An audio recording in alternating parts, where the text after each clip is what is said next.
thank all of you for coming, and thanks to Pulaski Tech and Brad Mui and all the organizers of this wonderful festival. It's good to see some old faces in the audience, mom, daughter, and some new faces as well. So The Little Office of the Immaculate Conception began as a book about, I thought, the conception of my daughter, and sort of evolved into being a book about the birth of our universe. So it took on much larger proportions as it went along.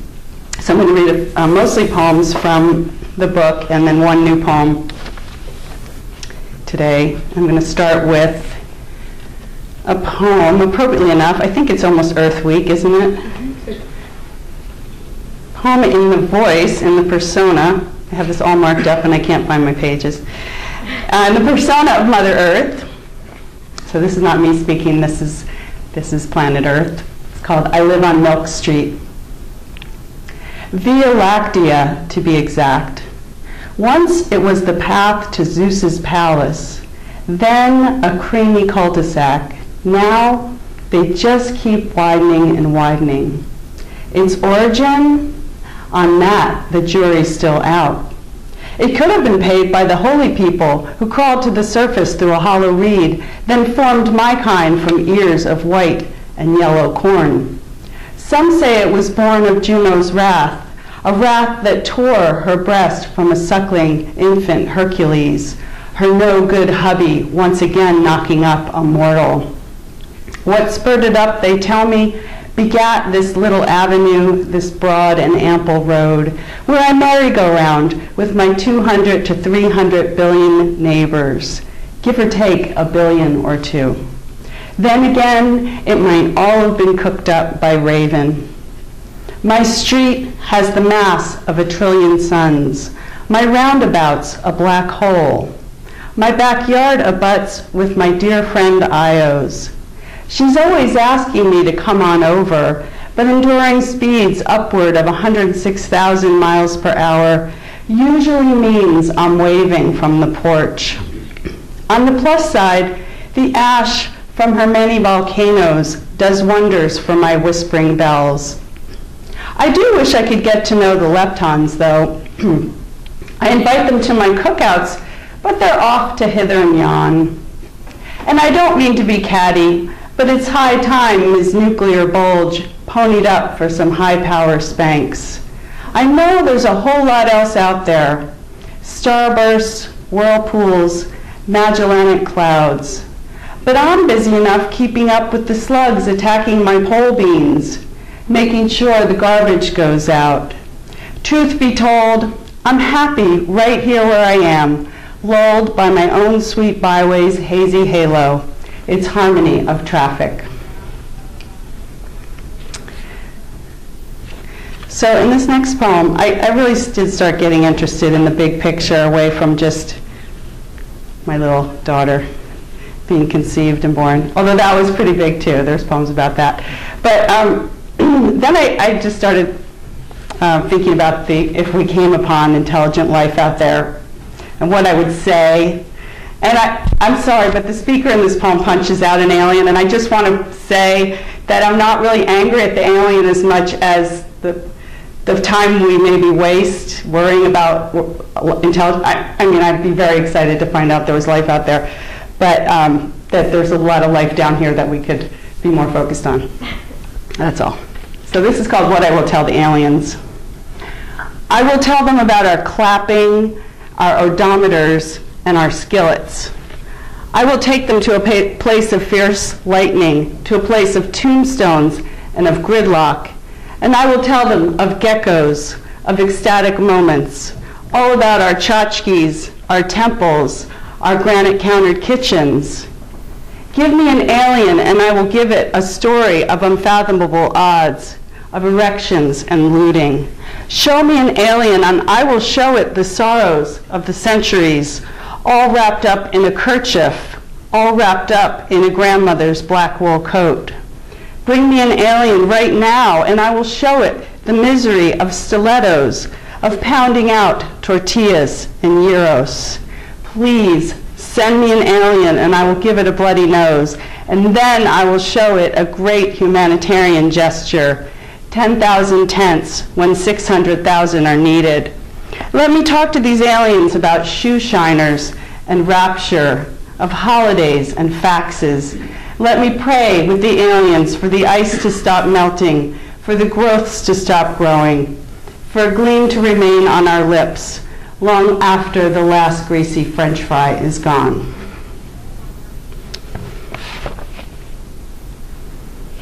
Okay, so my favorite day of the week is Tuesday.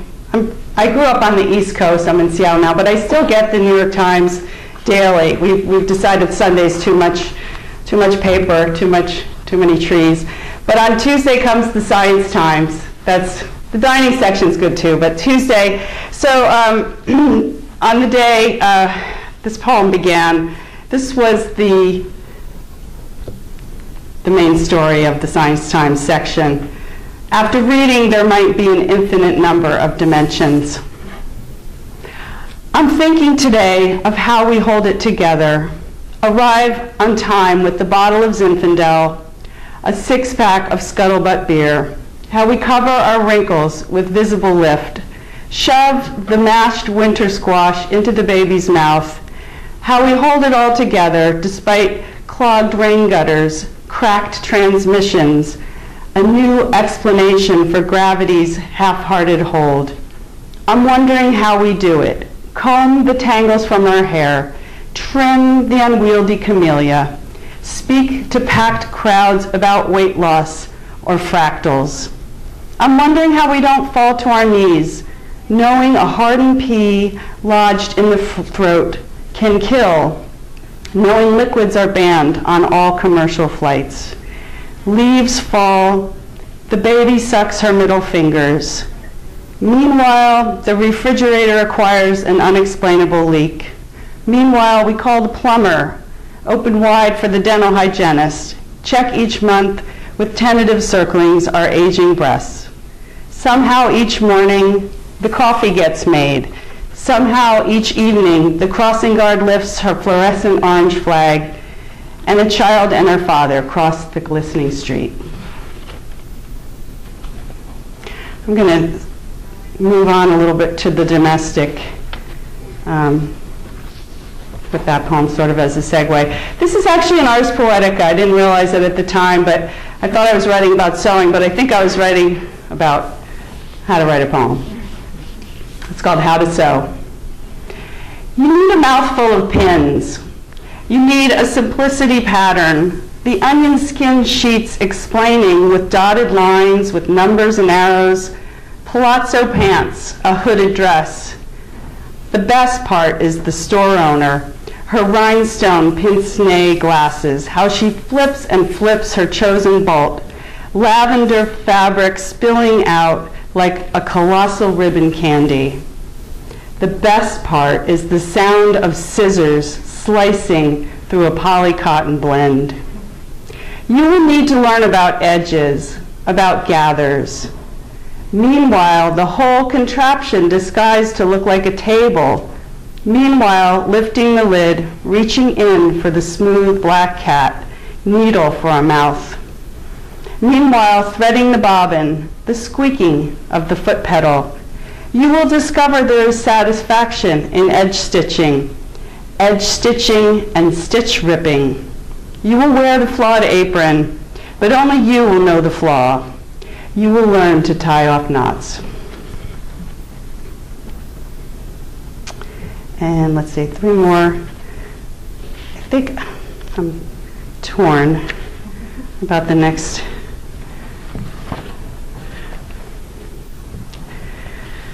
Okay, it's about my daughter. So you said it's hard to write happy poems. This is not exactly a happy poem either. Well, happy can get sappy, so I think we go with more scary. This is called This Is Not a Lullaby. We were having the usual fight, not the good fight, the one demanding health care, clean water for all, not the one insisting gay marriage, the right to choose, but the one about sunburned shoulders, who forgot to pack the sunscreen, the one about the single avocado when we needed 4, And then the trail headed off into downward, into me alone, me, and our news to me unwanted, where I could no longer tell if the whooshing was the wind or a raging creek, where the lodgepole pines were monsters. In this way I knew if I left the trail, stepped into brushy ravine, nothing in my pack could save us. Though I knew, through it all, she'd be chattering about the ravens, their hypothetical nest, how she needed to fly to it, help it with the feeding, all the while the lessening light, the becoming mum forest. Except for, if I was big and I had a blog, I'd fill it with lupin and paintbrush. The quarter moon like an enormous fingernail on an enormous wagging finger. Why are you whispering, Mama? Do you not want to wake up the moon? No matches, no lighter, no blanket, just the cold air, you, me, and the moon has no eyes, so it can't be waked up. My toad flax, my stubborn thistle who wants not only to catch the fish, but to remind it how to breathe again in water. This girl bushwhacking with Medea. Two birds, the rasping, warbling vireo and the trilling junco. One stone, these first few steps where the snowbush doesn't give a damn. Though I could serve her dirt cakes, lies I'm always telling, lies that begin, lightning can't strike if you're under a tree, telling her when she asks, Dada and brother are just ahead, building a fire, opening cans of mushroom soup. Don't worry, I have the secret code. I know the language of stars. 1 minute we were minutes away from the green-roofed houses, the path to the road. The next I was leading my salsify, my 3 blind mice songster, into nothing on a map. Do I have time for 2 or 1? Okay. So I just want to read the one from the next book, and Jonathan spoke about form, and I felt the same way in grad school, and they said, take this poem and turn it into a villanelle, then turn it into a sonnet, and then we'll try the pantoum, and I thought, I'm out of here. No. But I've been writing pantoums lately, and this is based on studies I've been reading a lot about how Voyager 1 and 2 that were launched off in 1977 back in the Stone Age are leaving the solar system, so this is about that. It's called Space Probe Pantoum. Voyager 1 is leaving home. Solar winds have slackened. We didn't know there'd be a transition zone. Solar winds have slackened. Particles from here and there. Hello, who knew there'd be a transition zone at the edge of a windless edge? Particles from here and there. Hello, when the poles switch we'll be certain, at the edge of a windless edge in a zone we've never known. When the poles switch we'll be certain. Unexpected this zipping and zooming in a zone we've never known. We call this part the bow shock. Unexpected this zipping and zooming. We're safe here with our sun. We call this part the bow shock. The exit, they say, will be rough. We're safe here with our sun, not like a footprint on the moon. The exit will be rough, won't be all at once, not like a footprint on the moon. Like some strange angel, it won't be all at once. Flitting around on the fringe like some strange angel, we know we're nearly there, flitting around on the fringe. Us, stuff nearly gone. We know we're nearly there. Voyager's leaving home. Us, stuff nearly gone.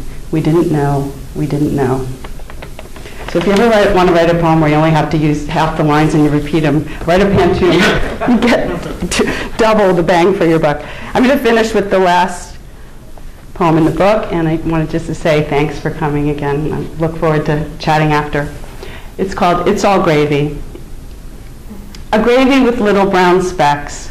A gravy from the juices in a pan. The pan you could have dumped in the sink. Now a carnival of flavor, waiting to be scraped, loosened with splashes of milk, of water, of wine. Let it cook, let it thicken, let it be spooned or poured over bird, over bovine, over swine. The gravy of the cosmos bubbling beside the resting now lifted to the table. Gravy like an ongoing conversation, Uncle Benny's pork pie hat, a child's peculiar way of saying emergency.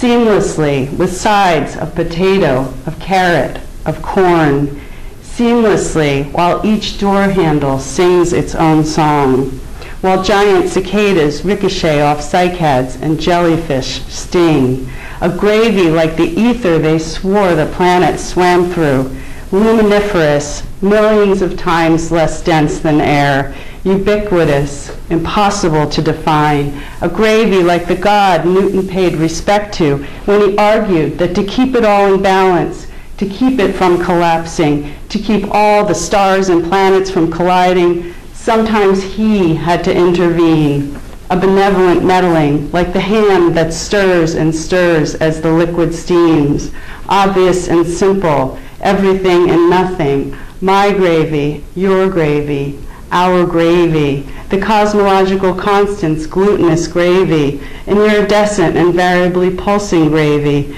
the gravy of implosion, a dying that births duodenum's gravy, gravy of doulas, of dictionaries, and of gold. The hand stirs, the liquid steams, and we heap the groaning platter with glistening. The celestial chef looking on as we lift our plates, lick them like a cat come back from a heavenly spin, because there is oxygen in our blood, because there is calcium in our bones, because all of us were cooked in the gleaming Viking range of the stars. Thank you.